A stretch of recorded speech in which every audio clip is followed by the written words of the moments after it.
tous, merci de nous rejoindre pour ce 13h sur RTI 1. Coopération ivoiro-ghanéenne, l'axe Abidjan-Accra se réchauffe. Le président du Ghana, Nana Akufo-Addo, a entamé hier une visite de 3 jours sur le sol ivoirien. Il a eu une rencontre avec son homologue, le président Alassane Ouattara. La dengue, une infection virale transmise par les moustiques, un cas a été découvert en Côte d'Ivoire. Le ministère de la Santé et de l'Hygiène publique informe les populations, notamment sur les symptômes et le mode de prévention de la maladie. Et puis le second tour du scrutin de l'élection présidentielle en France est placé sous haute surveillance. Ce dimanche 7 mai, comme lors du premier tour, plus de 50 000 policiers et gendarmes seront déployés à travers tout le pays. Il est en visite d'amitié et de travail en Côte d'Ivoire depuis hier vendredi. Le nouveau chef de l'État ghanéen, Nana Akufo-Addo, visite ce samedi matin la compagnie ivoirienne de production d'électricité Cyprel. Ensuite, l'après-midi, il aura une rencontre avec la communauté ghanéenne en Côte d'Ivoire. Et c'est demain, 17 h, que l'avion présidentiel ghanéen va quitter la capitale économique ivoirienne. Revenons en images sur l'arrivée à Abidjan du président ghanéen hier aux environs de 13 h. Au cœur de cette visite, le renforcement des liens de coopération entre la Côte d'Ivoire et le Ghana. Fijanaïma. Moins d'un an après la visite d'État du président John Dramani Mahama, la Côte d'Ivoire accueille ce vendredi 5 mai son successeur, le nouveau président du Ghana, Nana Akufo-Addo, pour une visite d'amitié et de travail de 3 jours. Le nouveau chef de l'État ghanéen a été élu le 7 décembre 2016 à l'issue d'une élection présidentielle dont la régularité est incontestée. L'avion officiel le transportant a atterri sur le tarmac de l'aéroport international Félix Houphouët-Boigny de Port-Bouët à 13 h. Il a reçu l'accueil au bas de l'échelle de coupé du président de la République Alassane Ouattara. Le 7 janvier dernier, lors de son investiture à Accra au Ghana, le chef de l'État ivoirien était présent aux côtés de plusieurs autres chefs d'État de la sous-région. Nana Akufo-Addo a reçu à son arrivée sur la terre de Burni les honneurs militaires dus à son rang. Le nouveau chef de l'État ghanéen n'est pas ignorant de la Côte d'Ivoire ni de ses réalités. On se souvient qu'en 2003, en qualité de ministre des Affaires étrangères du président John Kufuor, il a coprésidé le groupe de travail international sur la Côte d'Ivoire mis en place dans le cadre des accords de Linas Marcoussi. Aujourd'hui au pouvoir à l'âge de 72 ans, il a longtemps milité dans l'opposition. Nana Akufo-Addo est le 5e président de la 4e République du Ghana. Il est élu pour un mandat de 4 ans. Avocat de formation, il s'exprime aussi en français pour avoir séjourné en France dans un cadre professionnel.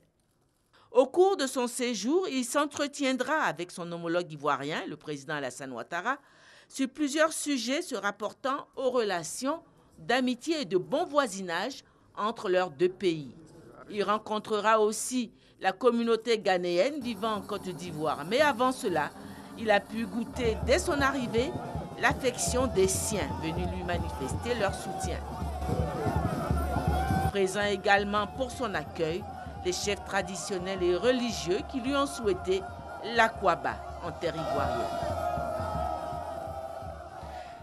L'axe Abidjan-Accra se renforce. Les chefs d'État ivoiriens et ghanéens ont échangé. Et tout de suite après, le président Alassane Ouattara s'est exprimé. Nous l'écoutons.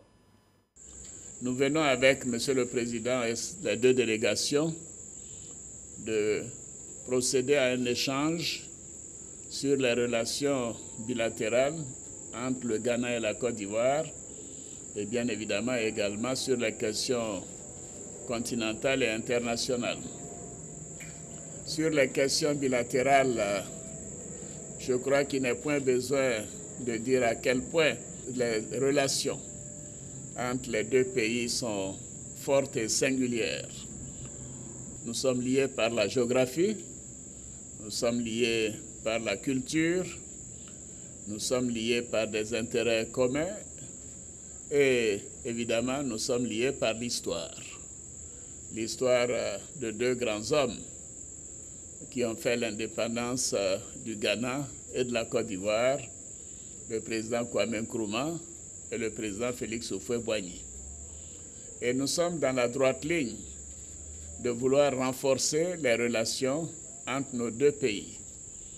Nous avons décidé que nous allons mettre en place un accord de partenariat stratégique qui va au-delà des commissions mixtes habituelles.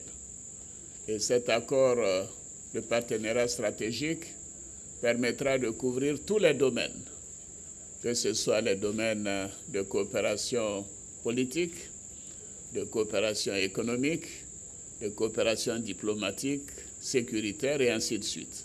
Je voudrais dire à quel point ceci est une innovation et dont nous sommes fiers. Autre rencontre importante, la Côte d'Ivoire vient d'abriter la 6e réunion des ministres de la Défense de la CENSAD. Il s'agit de trouver des stratégies de lutte contre le terrorisme. Les ministres de la Défense appellent à une action concertée des États. Abou Sanogo. Fin des travaux de la 6e réunion des ministres de la communauté des États sahélo-sahariens, CENSAD, sur le thème « Ensemble contre le terrorisme pour la sécurité et le développement » et qui ont vu la participation de 19 ministres de la défense de l'espace CENSAD. Ainsi, au sortir de ces assises, les pays de la CENSAD ont réaffirmé leur volonté de partager les renseignements et de mutualiser les moyens de lutte contre le terrorisme. Condamnons avec fermeté tous les actes terroristes perpétrés par des groupes criminels qui cherchent à déstabiliser les pays de l'espace sahélo-saharien.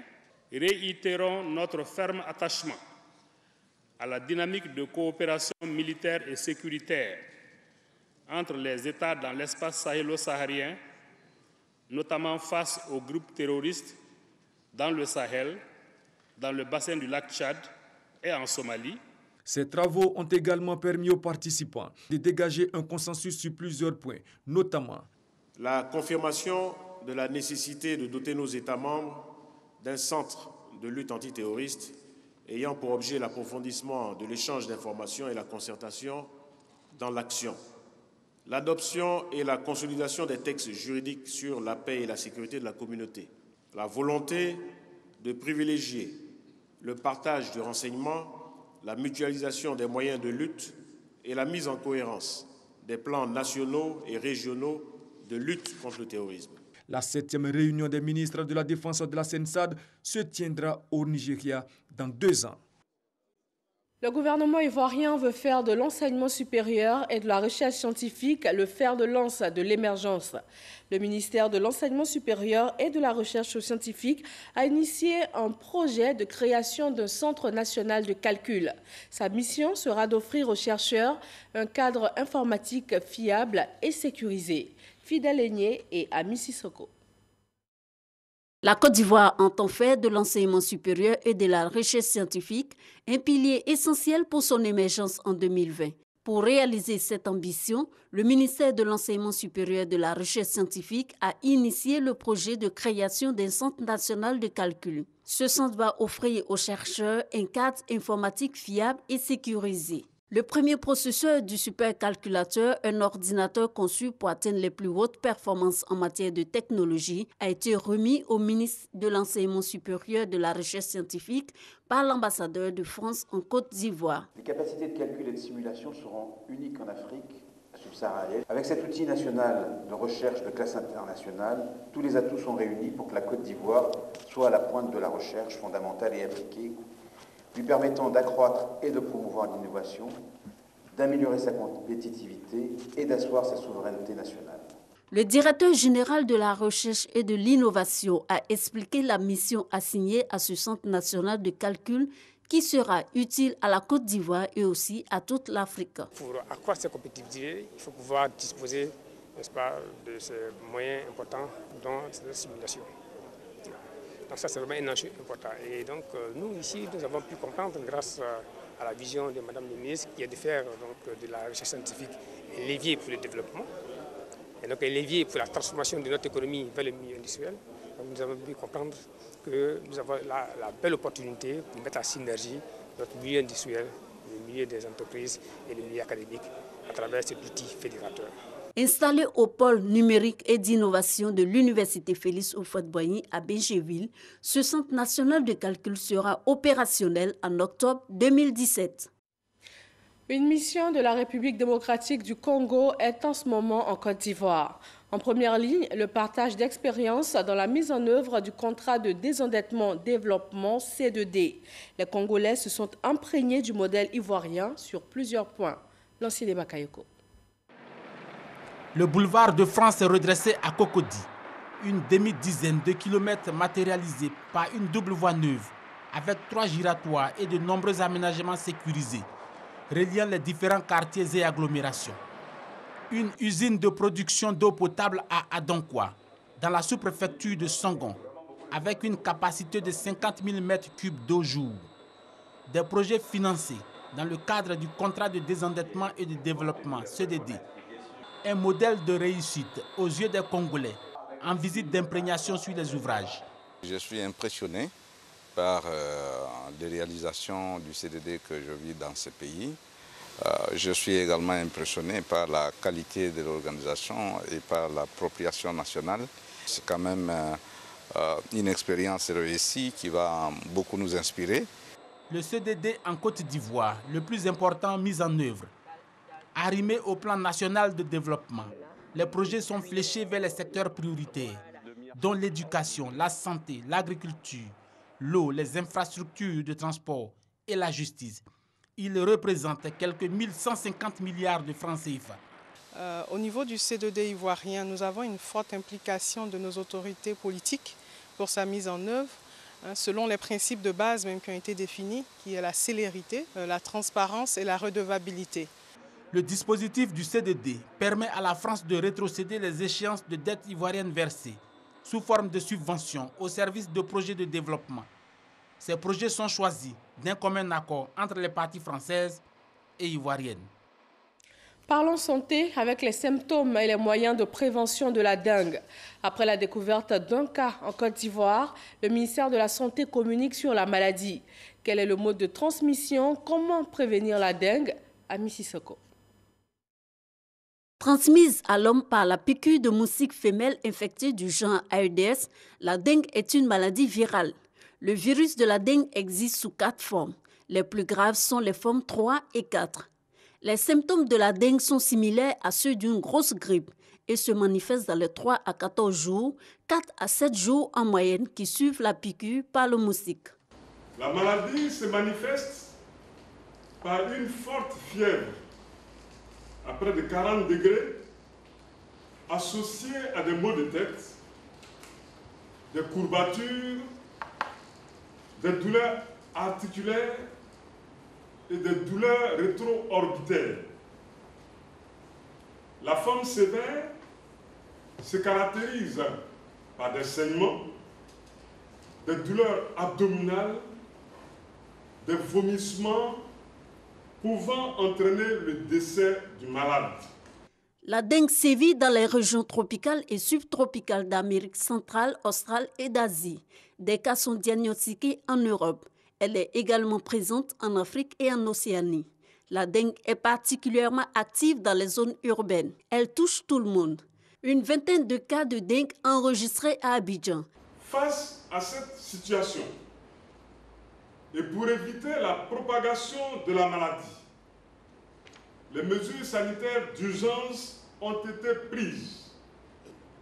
Il s'agit de la sensibilisation des populations sur les mesures de prévention, de l'enquête épidémiologique et entomologique, de la démoustication des domiciles, de la distribution des moustiquaires imprégnés dans les familles. La lutte contre les moustiques vecteurs et la protection individuelle constituent le meilleur moyen de réduction du risque épidémique, car c'est le même vecteur qui transmet la fièvre jaune, le chikungunya et le Zika. La prévention repose donc sur les mesures suivantes. Vider toutes les retenues d'eau après chaque pluie, assécher les eaux stagnantes, éviter de garder dans les maisons et aux alentours des récipients contenant de l'eau, c'est-à-dire canaries, casseroles, vieux pneus, désherber autour des maisons. dormir sous moustiquaires imprégnés d'insecticides à longue durée. Selon l'Organisation mondiale de la santé, environ la moitié de la population mondiale est exposée au risque. Chaque année, ce sont 390 millions de cas de dengue qui sont enregistrés. Il n'existe pas de traitement spécifique pour la dengue. Cependant, il y a de l'espoir. Depuis 2016, un vaccin contre la dengue existe. Il est utilisé sur des personnes âgées de 9 à 45 ans. Depuis le 25 avril dernier, la phase expérimentale de la couverture maladie universelle a été lancée.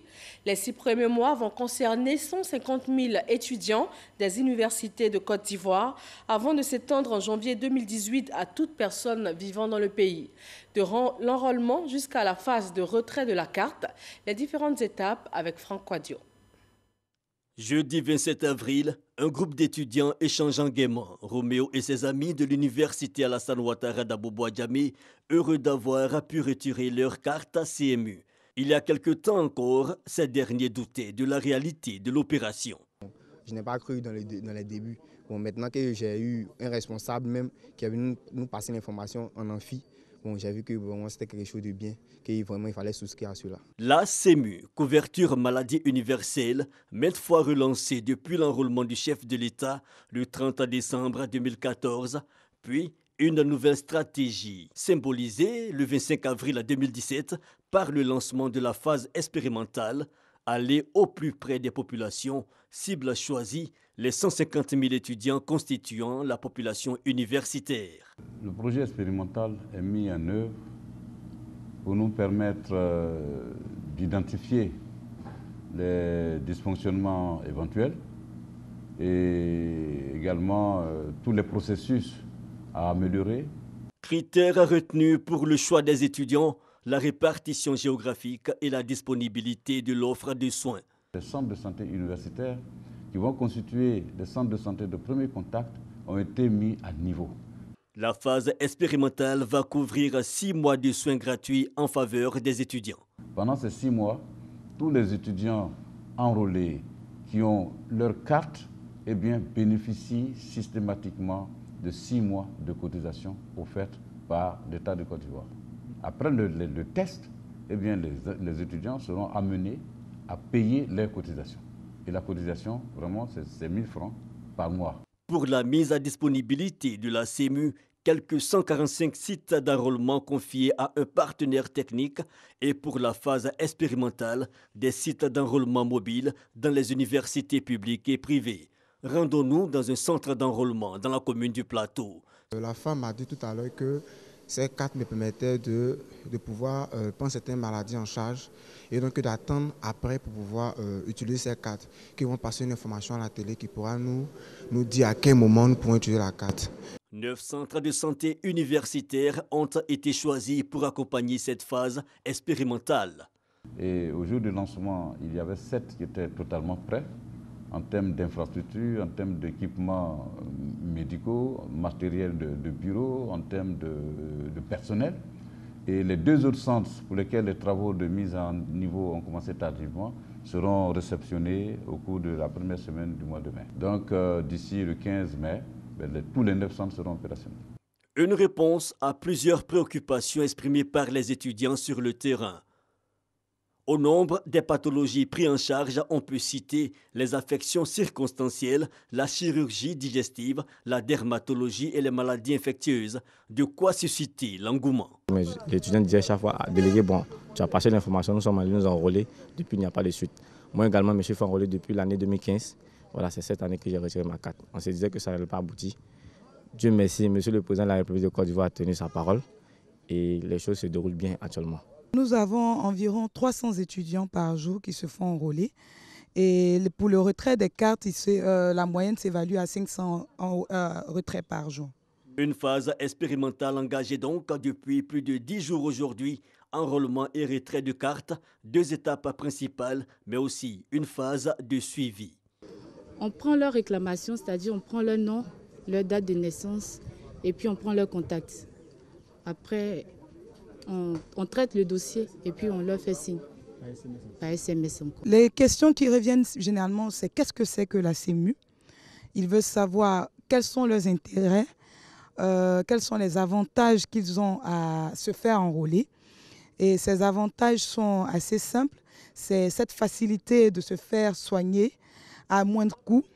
Et quand ils comprennent cela, ils demandent ensuite les documents à fournir pour pouvoir se faire enrôler, qui sont l'extrait de naissance, la pièce d'identité et puis la carte étudiante. Et après l'enrôlement, ils demandent après combien de temps ils auront leur carte, ce qui s'évalue généralement à 1 mois, juste après l'enrôlement. Et pour plus d'informations, le numéro vert, le 800 00 900. 6 mois d'expérimentation qui prendront fin le 1er octobre prochain. Le décret sur les cotisations a été pris et le 1er octobre commence le prélèvement des cotisations pour préparer la généralisation. Pourquoi le 1er octobre? Parce que dans la loi, il est prévu une période de carence de 3 mois. Ça veut dire que si on commence à prélever des cotisations en octobre, 3 mois après, c'est-à-dire en janvier, tous ceux qui ont été enrôlés et tous ceux qui ont payé les cotisations peuvent déjà commencer à bénéficier, n'est-ce pas, des soins de santé. La CEMU, système obligatoire de couverture du risque maladie au bénéfice des populations résidant en Côte d'Ivoire, est définitivement lancée. Plus d'1 milliard de francs CFA déjà consacrés au réaménagement sanitaire des universités de Côte d'Ivoire pour la réussite de la phase expérimentale. Pour cette phase expérimentale de la CMU, la Caisse nationale d'assurance maladie a signé une convention avec 8 partenaires techniques pour une prise en charge effective des étudiants, population cible de cette première étape. Chris Diomondé et Franck Quadio. Plusieurs signatures de conventions entre 8 établissements sanitaires des universités publiques de Côte d'Ivoire et la Caisse nationale d'assurance maladie CNAM. Ces signatures s'inscrivent dans le processus de lancement de la phase expérimentale de la couverture maladie universelle CEMU, fait par le Premier ministre Amadou Gon Coulibaly le 25 avril dernier. L'action de ce mercredi 3 mai symbolise donc le démarrage effectif des prestations de soins dans ces centres de santé dont les premiers bénéficiaires seront les étudiants. C'est une phase expérimentale en vue d'éprouver le fonctionnement opérationnel de la CEMU et d'identifier les obstacles et les procédures à améliorer en prélude à sa généralisation en 2018. Selon le directeur général de la CNAM, cette signature de convention précise les obligations des différentes parties dans l'exécution du système de la couverture maladie universelle. Pour lui, les partenaires doivent donner aux assurés des soins de santé de qualité et la CNAM s'engage à payer les prestations qui seront offertes aux assurés. Cette initiative du gouvernement est saluée par les présidents des universités Félix Houphouët-Boigny de Cocody et Nangui Abrogwa d'Abobo Adjamé. Pour rappel, la couverture maladie universelle est un système obligatoire de couverture du risque maladie au profit de l'ensemble des populations résidant en Côte d'Ivoire. Elle est gérée par la Caisse nationale d'assurance maladie. La 3e édition de l'opération Grand Ménage a démarré ce samedi sur l'ensemble du territoire national. La ministre de la Salubrité, de l'Environnement et du Développement durable était sur le terrain ce matin. À l'étape d'Adjamé, Anne Désirée Oloto a décidé de la mise sur pied d'un plan d'urgence pour l'assainissement du boulevard Nangui Abrogwa. La ville d'Odiéné abrite le Forum régional d'Afrique des villes intermédiaires. Experts en développement, élus locaux et sociétés civiles africaines réfléchissent sur le développement harmonieux des villes. Herman Guivet. Plusieurs intelligences rassemblées en un lieu, Odiéné, pour penser mieux réfléchir sur des solutions adéquates devant permettre de répondre aux problèmes que connaissent les villes intermédiaires. Pour rappel, une ville intermédiaire est une ville qui concentre une population dont la taille varie entre 50 000 et 500 000 habitants. Les agendas mondiaux élaborés par cités et gouvernements locaux unis portent en leur sein les réponses aux problématiques essentielles qui sont liées à la question du développement et à ses corollaires qui sont l'urbanisation, la sécurité, la cohésion sociale, la démocratie locale, le réchauffement climatique et le développement humain.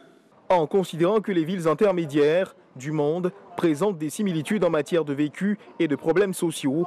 Ce forum régional Afrique des villes intermédiaires est l'expression éclatée de la volonté des peuples de préparer, mieux d'anticiper les problèmes à venir. Nous, les représentants des citoyens, les différentes autorités nationales, régionales et locales, nous travaillons pour que le citoyen puisse voir l'impact direct de ces agendas sur le bon vivre de tous les citoyens dans le monde et notamment pour nous ici en Afrique. Saisir les problèmes auxquels font face les villes intermédiaires à leurs racines, voici tout le sens de ce forum. Un forum, mais surtout des conclusions très attendues.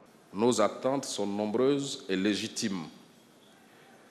Nous avons foi en la décentralisation et nous apprécions à juste titre et pour sa juste valeur le rôle moteur des activités urbaines dans le développement général d'un pays.